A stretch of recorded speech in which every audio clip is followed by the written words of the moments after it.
सोने की चमक में खोए हुए थे, ठीक उसी वक्त दुनिया के कुछ स्मार्ट इन्वेस्टर चांदी काट रहे थे। जी हाँ, इस साल चांदी की कीमतें सोने से ज़्यादा उछल चुकी हैं।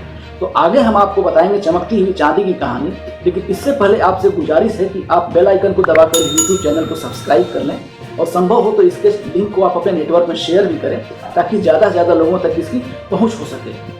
तो बात करते हैं चांदी की। इस साल चांदी ने सोने से ज़्यादा रिटर्न दिया है। मार्च के निचले स्तर से सोने का दाम अब तक करीब 25% जहां बढ़ा है, वहीं चांदी की कीमतों में 75% तक की तेजी आ चुकी है घरेलू बाजार में। और ग्लोबल मार्केट की अगर बात करें तो चांदी का दाम इस दरमियान करीब 2 गुना हो चुका है। मार्च में करीब $11.5 प्रति औंस के आसपास बिकने वाली चांदी की कीमतें ग्लोबल मार्केट में आज की तारीख में $22 प्रति औंस के ऊपर पहुंच चुकी हैं।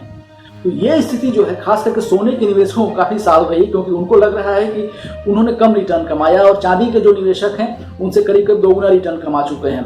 तो क्यों हुआ है ऐसा, जबकि चांदी एक इंडस्ट्रियल मेटल है और कोरोना काल में दुनिया भर में जो औद्योगिक गतिविधियां ठप पड़ी हुई हैं, तो फिर चांदी क्यों चमक रही है?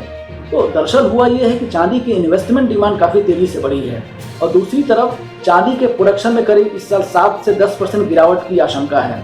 और इन्वेस्टमेंट डिमांड की अगर हम बात करें तो ग्लोबल सिल्वर ETF जो है वो मात्र 6 महीने में रिकॉर्ड लेवल पर चला गया, यानी कि जनवरी से लेकर जून तक इतना इन्वेस्टमेंट ग्लोबल सिल्वर ETF में आया है कि वो 92.5 करोड़ औंस के स्तर पर चला गया, जो कि एक रिकॉर्ड लेवल पर है। और इस दौरान इतनी ज़्यादा इन्वेस्टमेंट चांदी में आई है, खास करके ETF में, जितना कि आमतौर पर पूरे साल के दौरान नहीं आती है। और दूसरी तरफ डॉलर इंडेक्स है जो कि काफ़ी सपोर्टिव है ग्लोबल मार्केट में सिल्वर की कीमतों को। तो ये जो 3-4 फैक्टर हैं चांदी के लिए काफ़ी सपोर्टिव है और इसी वजह से इसकी कीमतें दिन दूनी रात चौगुनी तरीके से बढ़ती जा रही हैं। तो अब सवाल ये उठता है कि क्या हमें खरीद लेनी चाहिए इस लेवल पर चांदी को? इस सवाल का जवाब देने के लिए मैं आपको थोड़ा इतिहास में ले चलना चाहूँगा और 2011 का मैं जिक्र करूँगा, अप्रैल में, जब चांदी की कीमतें घरेलू बाजार में 73,000 रुपये प्रति किलो के ऊपर थी और खास करके स्पॉट मार्केट में तो 75,000 रुपये भी कहीं कहीं कोट किया जा रहा था इसे। लेकिन उसके बाद दुनिया के बहुत सारी जानकारियां, घरेलू बाजार में बहुत सारे जो बुलिश थे चांदी को लेकर के, कुछ लोग बोल रहे थे कि 80,000 चला जाएगा भाव, कुछ लोग ये भी बोल रहे थे, जो अति उत्साही टाइप के लोग थे, जो बता रहे थे कि 1 लाख रुपए किलो भी चांदी की कीमतें जा सकती हैं, लेकिन ऐसा हुआ नहीं। मार्च अप्रैल 2011 के बाद चांदी कीमतें इतनी तेजी से नीचे आई कि बीच के सालों में इसने 30,000 रुपए के आसपास का भी लेवल टच कर लिया।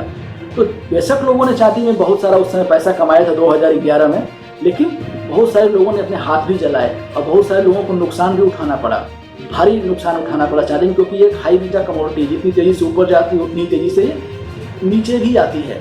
तो ये हमने देखा है इतिहास में चांदी में। और इस वक्त की कहानी ये है कि कुछ दुनिया के हालांकि एजेंसियां हैं मान रही हैं कि अगले 6 से 12 महीनों के दौरान ग्लोबल मार्केट में चांदी की कीमतें करीब $25 प्रति औंस तक जा सकती हैं।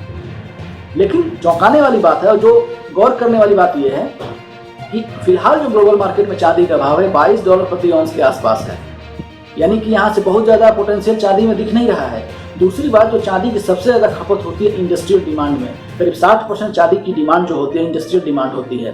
ज्वेलरी डिमांड इस समय बहुत ज़्यादा है नहीं, थोड़ी बहुत सिक्के और बार की डिमांड हालांकि आई है, करीब पिछले साल के मुकाबले 60% ज़्यादा रही, लेकिन वो इन्वेस्टमेंट डिमांड है। तो फिजिकल में थोड़ी बहुत इन्वेस्टमेंट डिमांड है और थोड़ी बहुत जो मैक्सिमम जो इसका जो एक पेपर सिल्वर में इन्वेस्टमेंट डिमांड आई है वो आपका ETF का है, उसकी वजह से चांदी को सपोर्ट मिला है।